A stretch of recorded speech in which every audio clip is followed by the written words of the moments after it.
Okay, so we are now recording. Let's get going. Yes.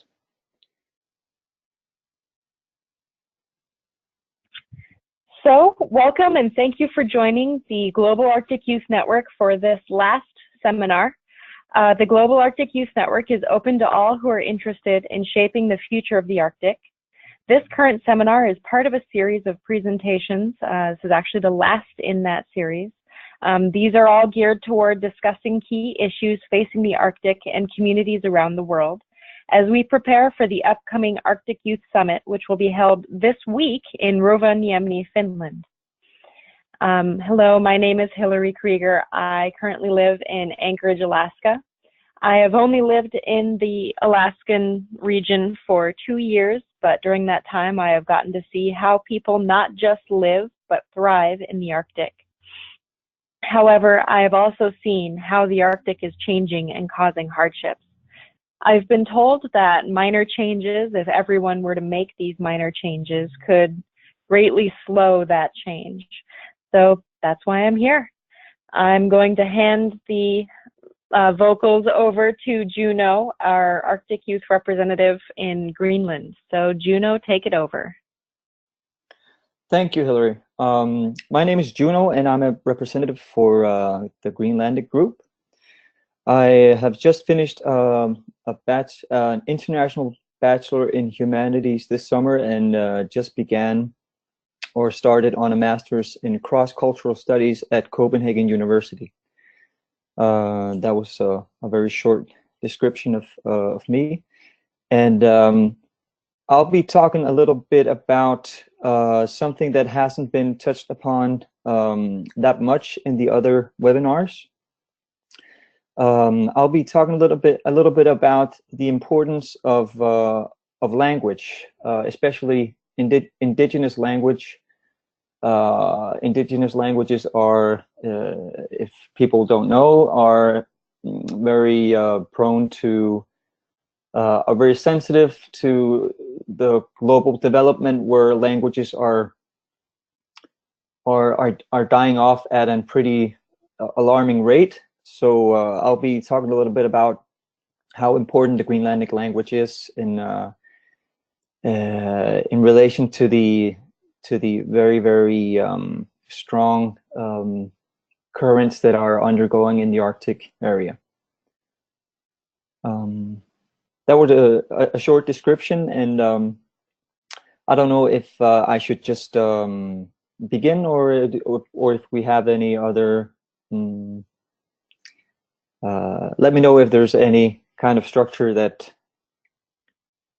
we should follow. Honestly, the structure is up to you. So just start doing your presentation, and we can have a question and answer session afterwards. Okay? Perfect. Cool. Okay, so I'll just explain very shortly about how the Greenlandic government is situated in the Kingdom of Denmark right now.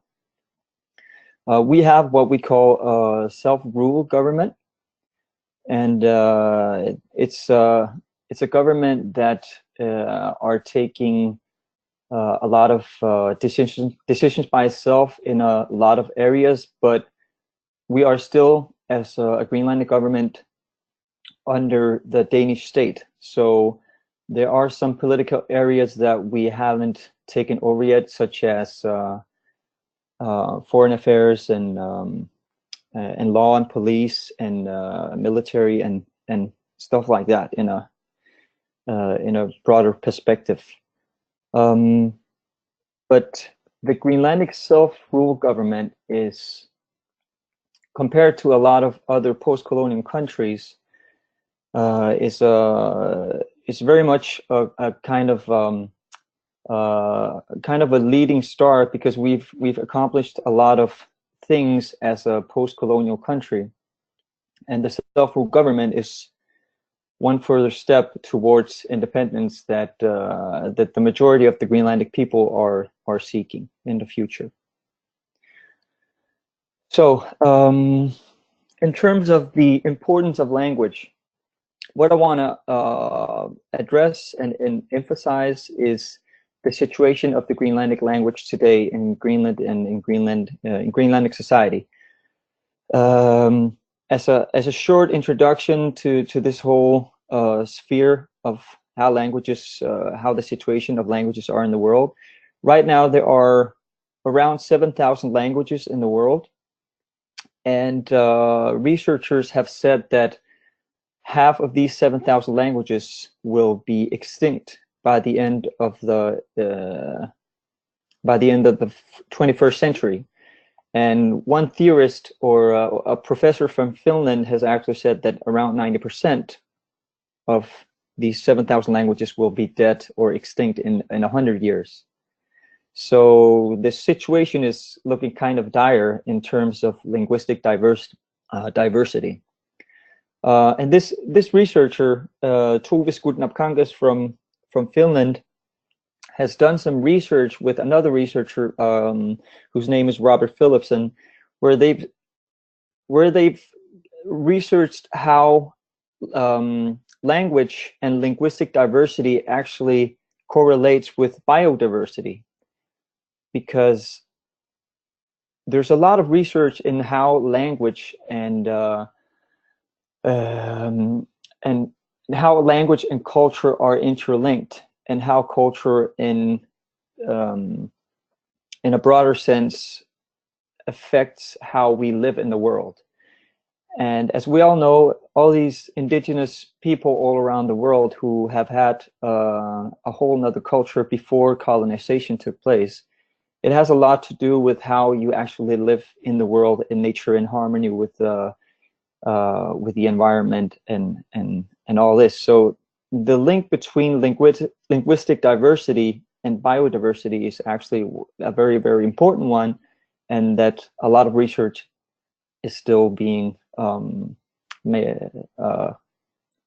there's still a lot of research being done about that, which is actually very interesting. So let me see. The important thing here is to, in relation to this, for me to say about Greenland, is that I've been looking very much into how the Greenlandic language is situated in Greenland right now. I did my bachelor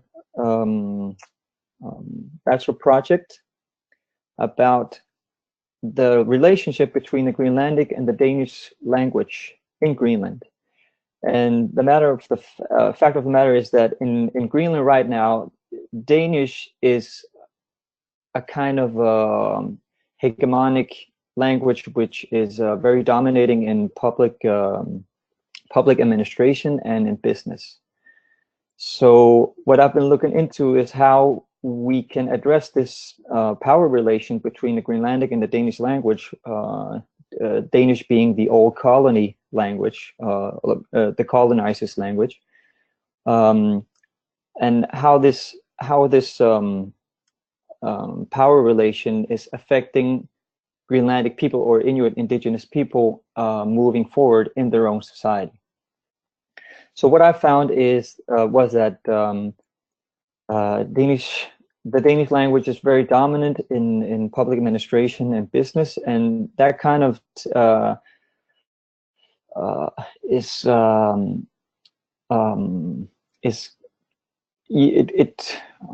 do I put this?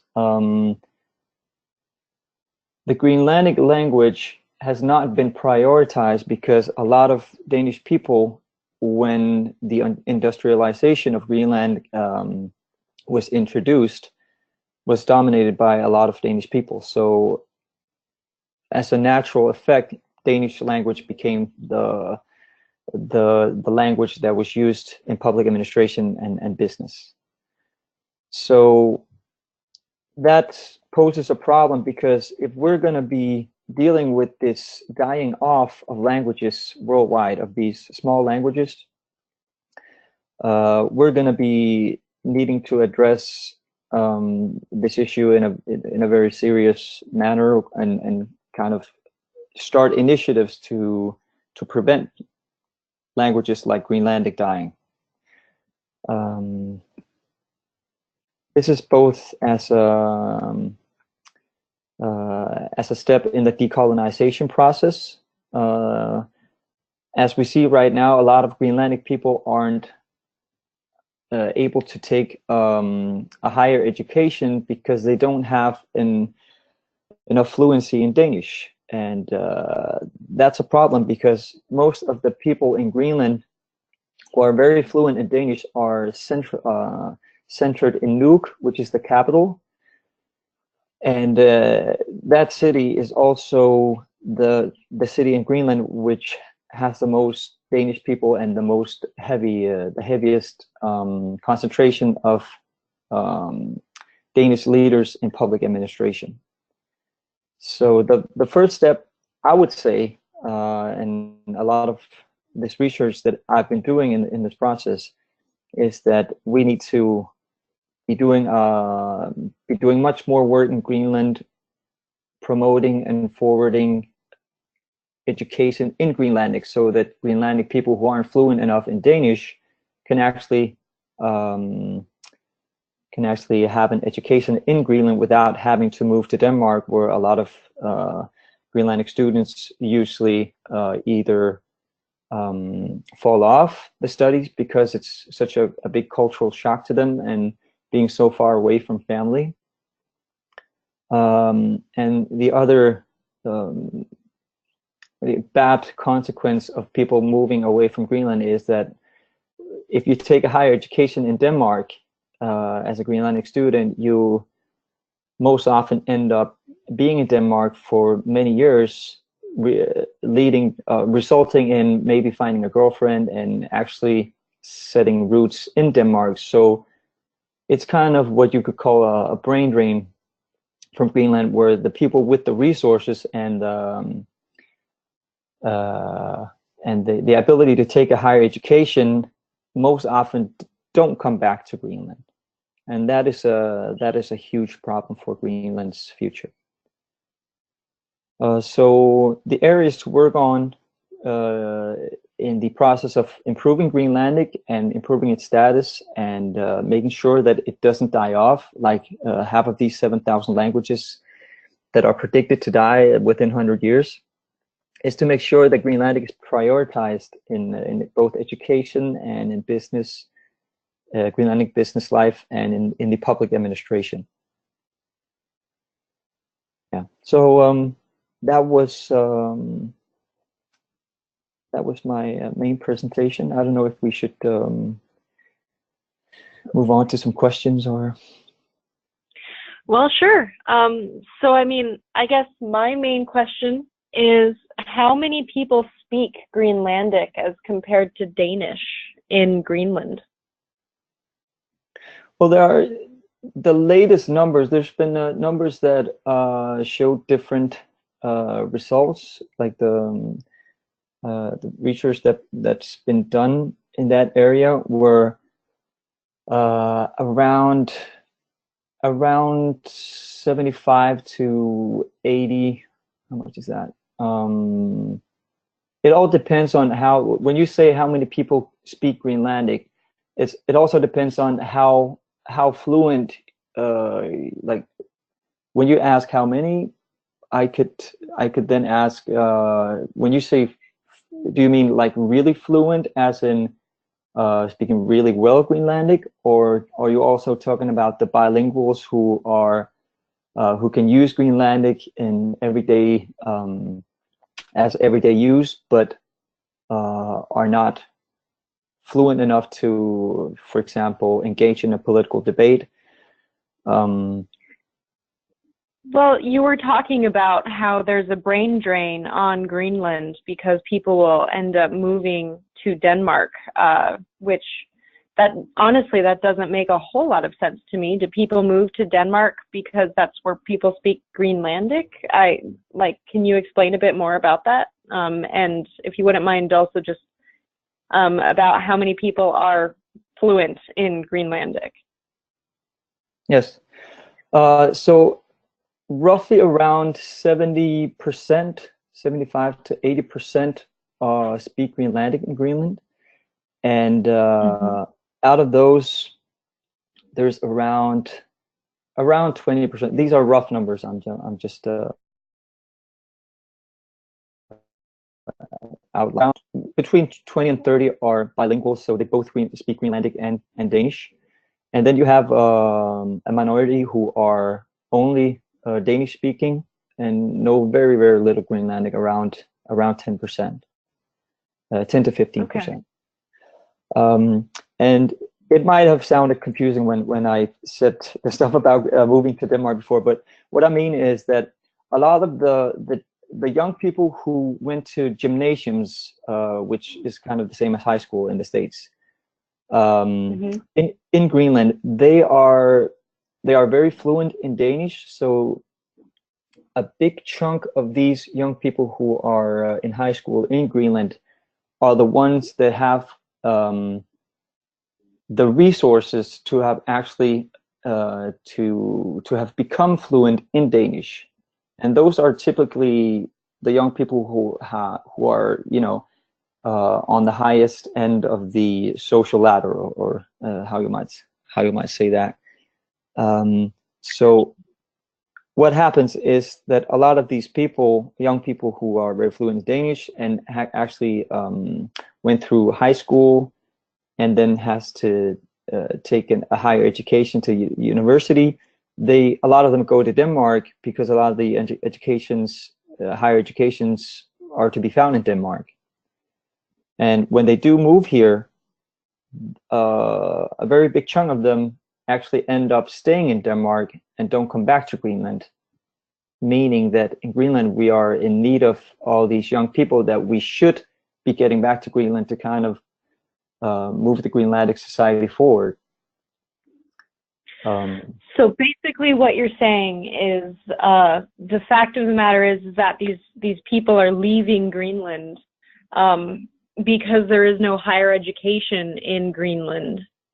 So they move to Denmark because that is where they can get their education. And then when they get to Denmark, they may find other ties that keep them there.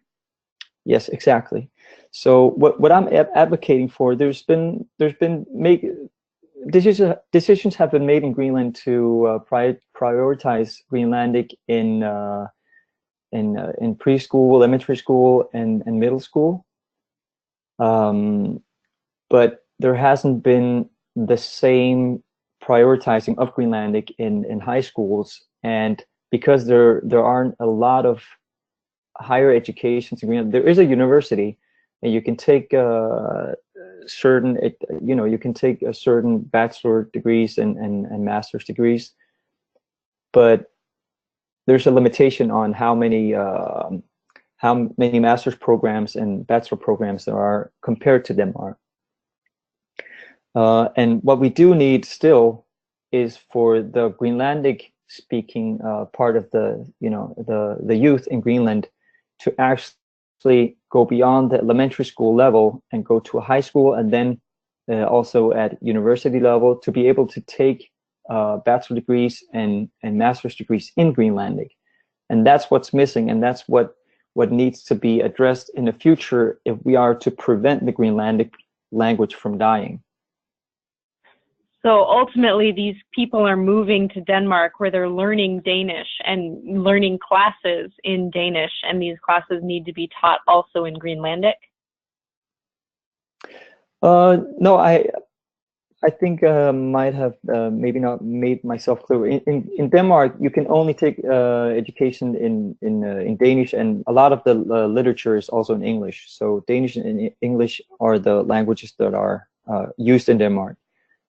I don't know if that answers the question. You can as a Greenlandic student from Greenland go to Denmark and get an education in Greenlandic. What I am advocating for is the need for in Greenland to establish higher education, like bachelor programs and master's programs in Greenland, so the Greenlandic people don't have to move abroad to take a higher education. Does that make sense? Okay. Yes, it does. Thank you very much for explaining it. Yeah, So I'm now going to open this up to questions from everybody else. So either shout them out if you don't mind, or type them into the chat box, and I'll read them out. Okay. Hi, Anybody have any questions? Can you hear me? Yes, sir, we can. Yes. This is Peter in Iceland. I'm wondering, Juno, since you're talking about that you've been putting more emphasis on teaching in the Greenlandic language, like what is the current situation of the ratio between Danish being taught at schools and well, the schools being taught in Danish or Greenlandic in the different stages of the teaching system? Well, in elementary school, or just the school we have from grade 1 to grade around 10, 11, where you then can go to high school or gymnasium in Greenland, and in I'll just call that elementary school, just to make it simple. The first language you learn is Greenlandic, because Greenlandic has been recognized as the official language, and then you get to learn Danish as a foreign language in 2nd or 3rd grade. And in elementary school, you are taught in both languages. There are a lot of Danish teachers, so there are both Danish and Greenlandic teachers teaching the subjects in both languages. And when you then get to high school, the vast majority of the teachers in high school in Greenland are Danish speaking, and very few of them are actually Greenlandic speaking. So if you have students that aren't very fluent in Danish, what you often see is that they're lacking a lot behind, because you don't have teachers that are able to explain the subjects to them in an optimal way, because it's not in their native language. Does that answer your question? Yeah, and I guess it's hard to find teachers who are able to teach in the Greenlandic language. Yes. That's one of the main problems, or one of the main hurdles in this process, is getting enough teachers who are both Greenlandic people that are taking teachers, who are becoming teachers, and also how they, in their education, becoming teachers, may not be getting enough. It's not part of their education to teach in Greenlandic all the subjects that they get, because a lot of the literature and the books that are used are often in Danish and in English, for example. Okay. Is there any higher education on teaching in Greenland in Greenlandic, or if, for example, I would want to learn to be a teacher in Greenlandic, is that not an option right now?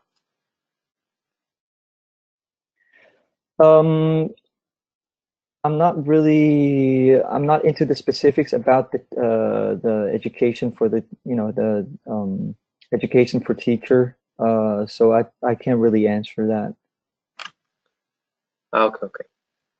But I'm wondering, how about the kind of like the backside of the teaching, like the actual public administration and all documents related to that? Is that in Greenlandic also, or in Danish? Well, in public administration, one of the big problems in public administration is that we're using a lot of resources in Greenland translating everything, and it's actually been one of the very, very hot topics and debates in Greenland for the last couple of decades, when politicians have come forward and proposed that you should be able to only propose laws and having the process in government only in Greenlandic. And because there is such a vast majority of people in the administration who can't speak Greenlandic and are only fluent in Danish, there's been a lot of backlash against those politicians. So you could say that it's one of the big problems in public administration, that you don't have that you don't have enough focus on promoting Greenlandic as a language that should be that should be bearing the whole structure, if you could say it like that. We're using a lot of resources translating everything so that the Danish people in the administration, or the Danish-speaking people in the administration, can actually go forward with the cases that they're working on and such. Okay, so even some of the politicians in the government don't speak Greenlandic. Well, the politicians is one thing. What we should remember is that Greenland is one of the places in the world where you have the biggest percentage of the actual working force in the country. Around 40% are in the public administration. So it's a huge component of Greenlandic economy that we have such a big public sector. Yeah, I don't know. So it might be important to have some very efficient education for the public sector in Greenlandic to be able to really make everything operate in Greenlandic, I guess. Yes, and you could say that in terms of having linguistic diversity in the world, like if we should, if everybody agrees that we shouldn't have languages all over the world dying at the rate that they're dying right now. If we can all agree on that, and agree on that we should be living in a world where we can have linguistic diversity and making sure that indigenous languages are not being killed off at the rate that they are, we should move forward, or go forward with the end goal of having a system in Greenland where it's the only place in the world where you can, speak Greenlandic. Then it's related to Inuit languages in Canada and throughout North America and Alaska and in Siberia. But Greenlandic is still, it's an Inuit language and are related to the others. But Greenlandic is the only dialect of Inuit language that exists in Greenland. So if we're going to make sure that languages like Greenlandic and other indigenous languages are not going to be dying off in 100 years or in 200 years or however long you want to set that time frame, we should be focusing on setting up the system working in those languages. I mean, like, we should be working on setting up public administration and business life and especially education, because that's one of the most important areas. We should be promoting Greenlandic in those areas to make sure that it's not going to die off, basically. Yeah, exactly. Just a quick question.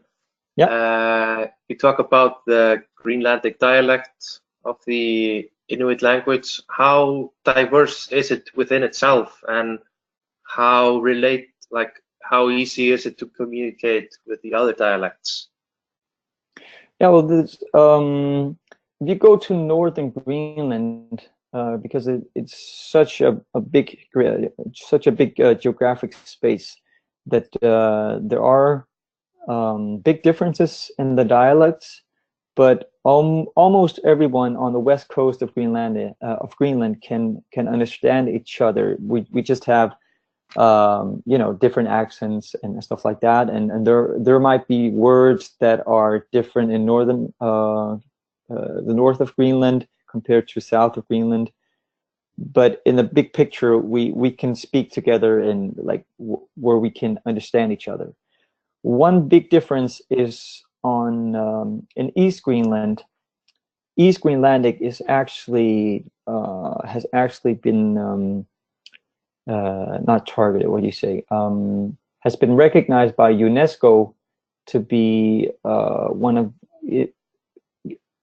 East Greenlandic is an endangered language because only about 3,000 people speak it.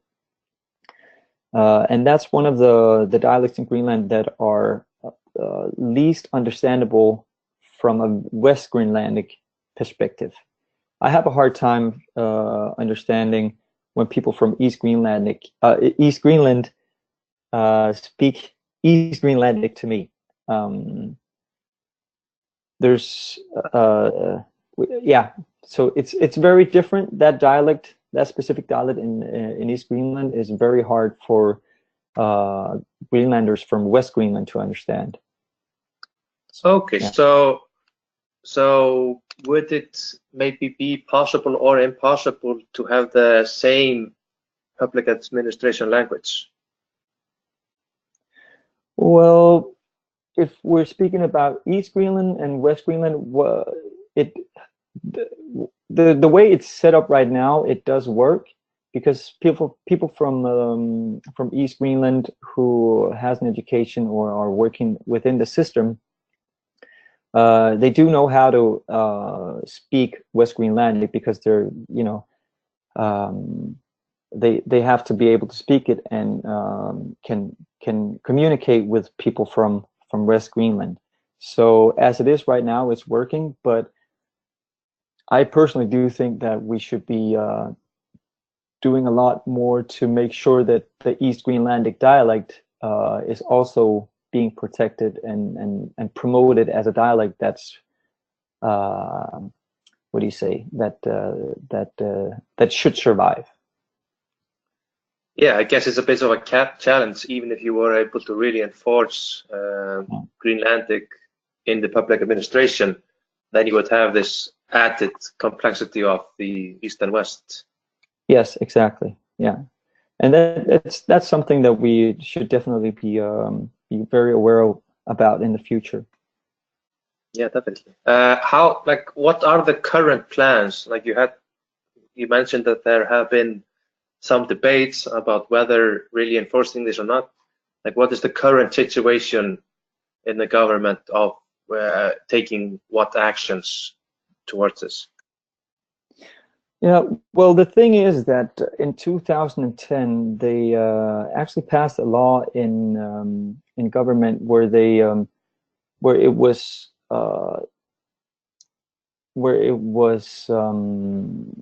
kind of underlined that it became part of the Greenlandic law, or the fundament of Greenlandic government is that Greenlandic became the official language of Greenland. That wasn't the case before 2009 or 10, was it? And what they did when they passed that law was that they implemented these guidelines for Greenlandic business to they made a language policy, and Greenlandic businesses were supposed to make measurements to promote Greenlandic language within their organizations. But what I stumbled upon in my research is that not a lot of the requirements that were required by the Greenlandic businesses, it wasn't really being followed up upon. So even though there is a law in Greenland trying to promote Greenlandic language, it's very, very hard to get people to actually follow the law, especially if there are no sanctions being made when people are actually not, or when businesses are actually not following the law.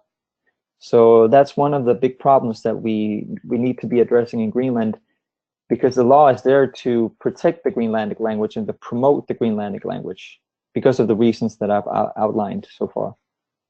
Yeah, is the Greenlandic law, like, how old is it that you have Greenlandic law, and is it written in Greenlandic or Danish? the law is you can find it in the Greenlandic government's website, both Greenlandic and in Danish. And the thing is that there are so many people who are Danish speaking in Greenlandic government in the administration that you can't really be passing any laws before everything has been translated to Danish. But every law and everything is can be found in Greenlandic also in on their website. Okay. Do you know how long ago you were first passing your own laws? Well, the thing is that it was in 1953 that we became a part of the Danish kingdom. Before 1953, we were technically still a colony of Denmark. It wasn't until after, you know, after the Second World War and you had the decolonization process all around the world, like the global decolonization process also underwent in Greenland and in Denmark. So in 1953, when we became a part of the Danish kingdom, we were part of the Danish constitution. So that's when we didn't make our own laws. We just kind of we became a municipality in the Danish kingdom. And we had, in the decades after that, we had Greenlandic activists and politicians who then fought for what we call the home rule government. In 1979, we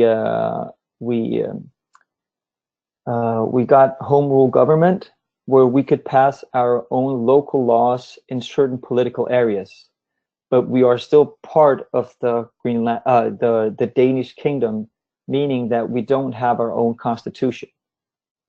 So the new laws that we can make are only in certain political areas, like in political areas like the social social department and some other areas of you know, in the political game, or what you should call it. We just don't have foreign policy, and we don't have our own military. We don't have our own police. Political areas like that are still under Danish rule. Okay. Of course, this sounds very familiar to us in Iceland, because we have went to this exact process of getting like step by step. Yes. And I'm wondering, do you already have ministers of your own? Like, you have the lawmaking now. Do you also have the ministers for the different sectors of public administration? Yes, the Greenlandic where you find Greenlandic people in government is, you know, are the politicians.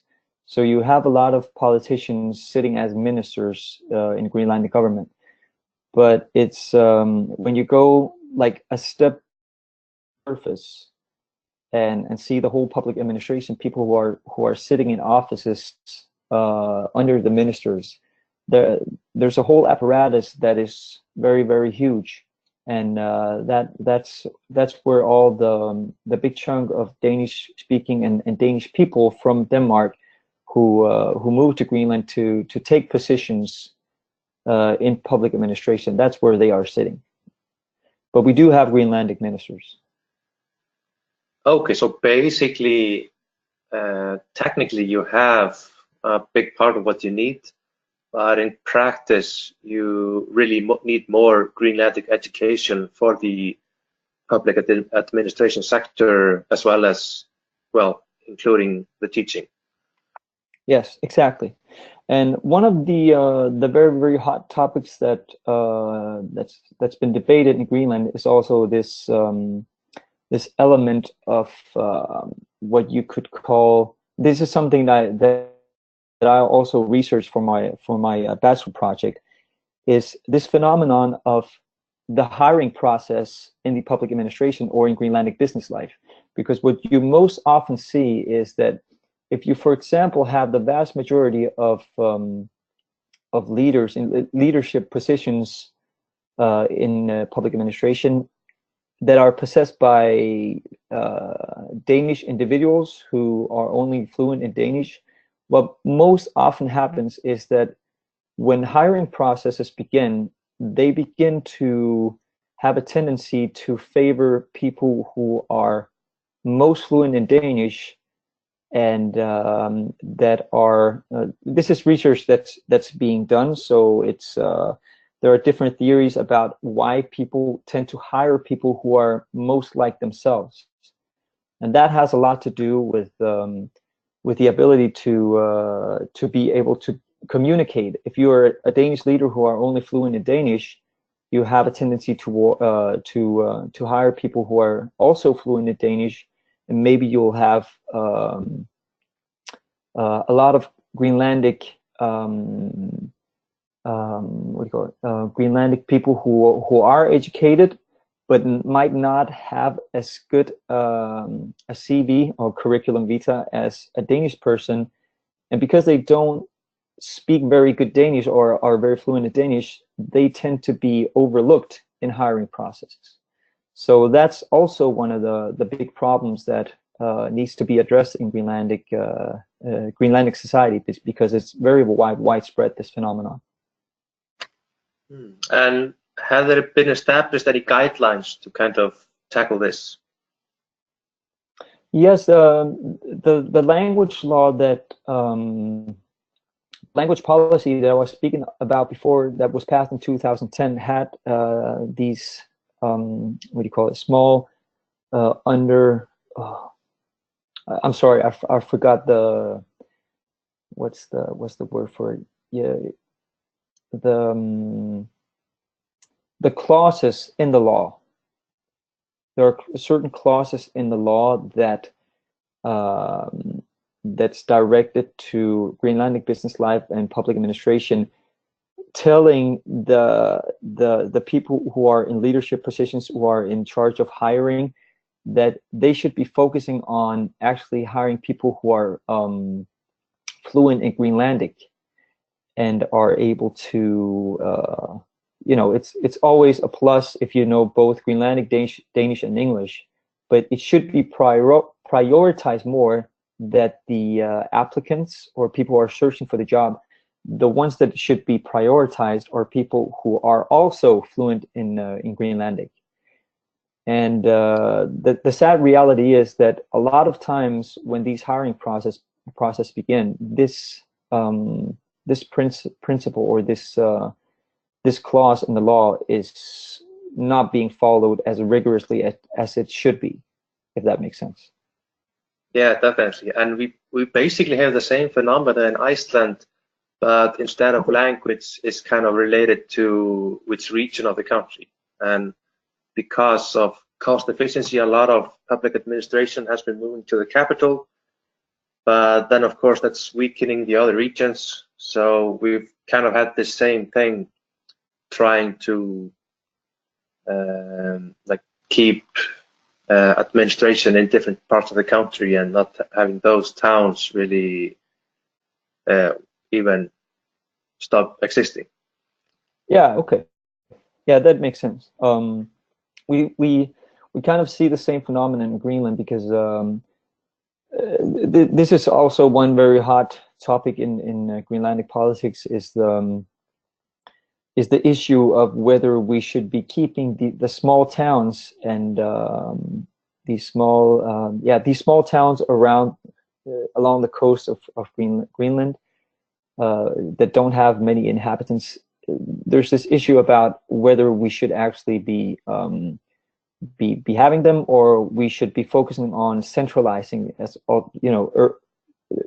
having an urbanization process where we get people to move to the bigger cities, because of the economy. It's because of the cost efficiency of running those cities.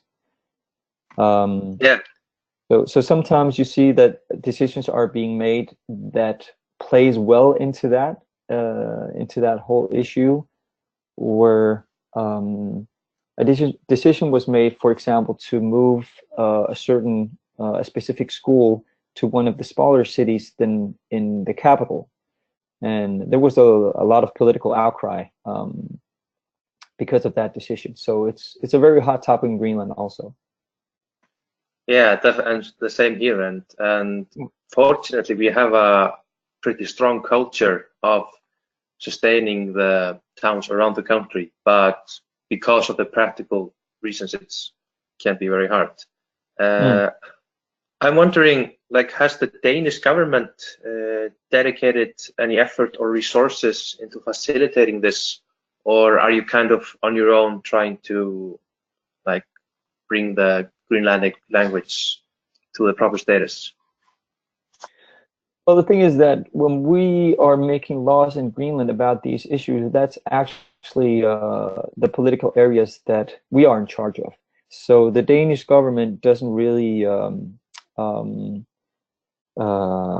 get involved in that process. So it's a process that that we are dealing with, because we a lot of politicians have seen the seriousness of this issue and how it's affecting Greenlandic speaking the Greenlandic speaking population in Greenland. So no, the Danish government is not involved in this. Okay, I was just wondering, because it must be very expensive to really put an effort into this, and I'm wondering, like, does the Greenlandic government have the resources if they decided to really enforce this for the next few decades? Yeah, well, that's also one of the things that people are debating very heavily, is with the you know, with the limited amount of resources that we do have in Greenlandic economy. People are debating very much if this is an important issue at all, this whole issue with the language, because you do need to put some resources into it. Just if we're talking just about the education area, what we need to do is have more material in Greenlandic, so that people who aren't fluent in Danish and who are only fluent in Greenlandic, they can take an education. But we need literature, we need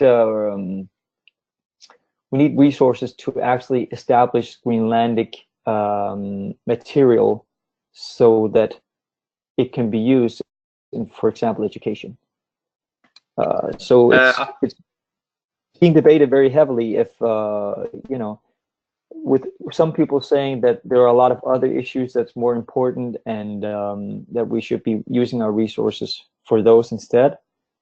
And it's, yeah, people are a bit divided on that. Yeah. Like two quick questions now that we're coming close to the end. One, like, I guess you have a really strong oral culture going many years back, but do you have a lot of, like, I'm thinking, like, how we have in Iceland, we have our old scriptures and the Icelandic sagas and all that. Do you have a lot of written culture that you might like research-based focus on regarding higher education and such? Do you know what I mean? Yeah, well, the thing is that, as you said yourself, the Greenlandic language was not a scripted language. We were first scripted. We first started writing when colonization began, and so we don't, like in Iceland, we don't have old sagas and stuff, but we have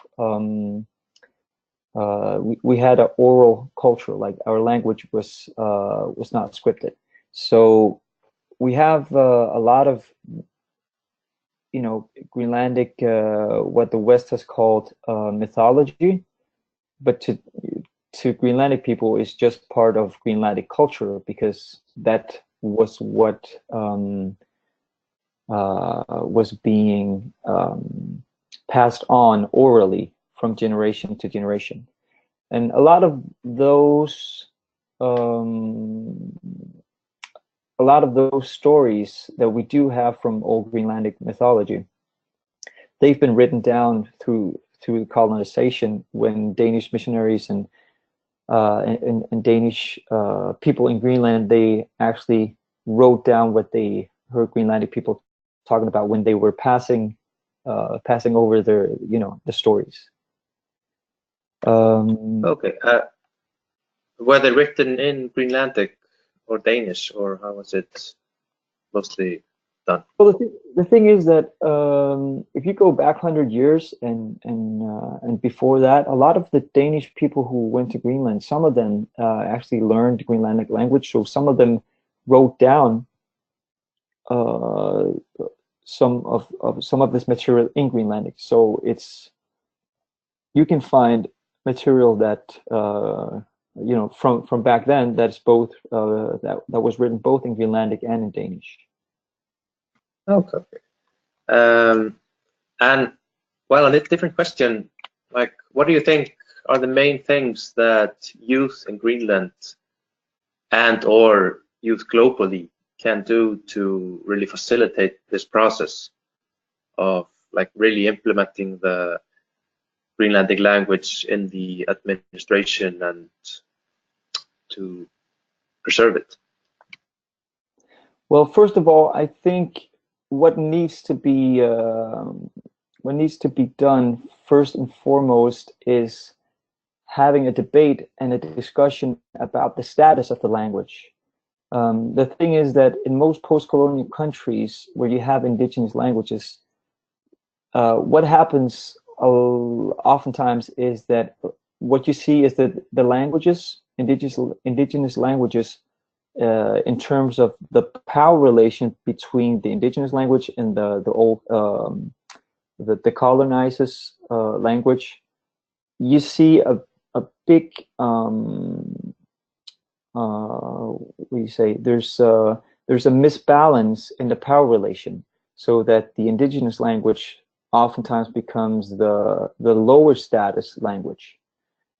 And what we need to do in the future is to kind of have a debate about this and sort of move away from that way of thinking, because if that's the way of thinking and children are learning that one language is less worth than another language, it can affect them very heavily in terms of self awareness and how they see themselves, how they perceive themselves, because language means so much to every individual in terms of their identity and their culture and how they view themselves.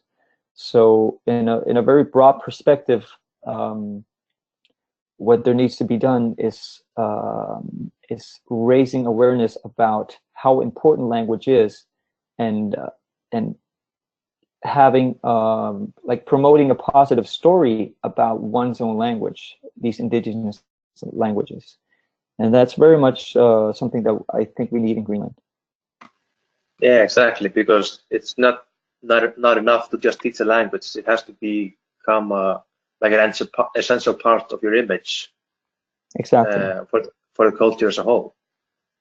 And yeah, and of course in Iceland we relate to that a lot. And even though we have substantially better standing regarding our language, we are still getting very concerned about the status because of all the international communications and all that. So this is really, I think, a critical time in your history.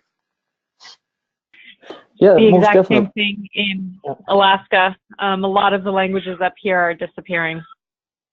Yeah, and as I said in the beginning of the of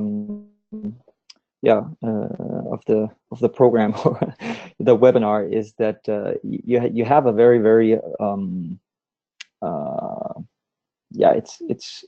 it's a very enormous effect that this whole globalization process has on languages. I was very shocked when I found out that they predicted half of the 7,000 languages were going to be dead in 100 years. That it seems very sad, and that's why I think that it's so important to be addressing this issue, because we're talking about a lot of people's lives and livelihoods and cultural identity and all these things that mean so much to peoples all around the world. Okay. Yeah, definitely. Well, honestly, that was a fantastic way to end the seminar. Thank you all for joining us today. This has been the last seminar held by the Global Arctic Youth Network, leading up to our summit in Rovaniemi, Finland. So if you wouldn't mind, come and join us and help us share our vision of the Arctic with the world. Thank you very much, Juno, for putting on this fantastic seminar. Thank you so much for letting me, for having me. Yeah, thank you. Okay.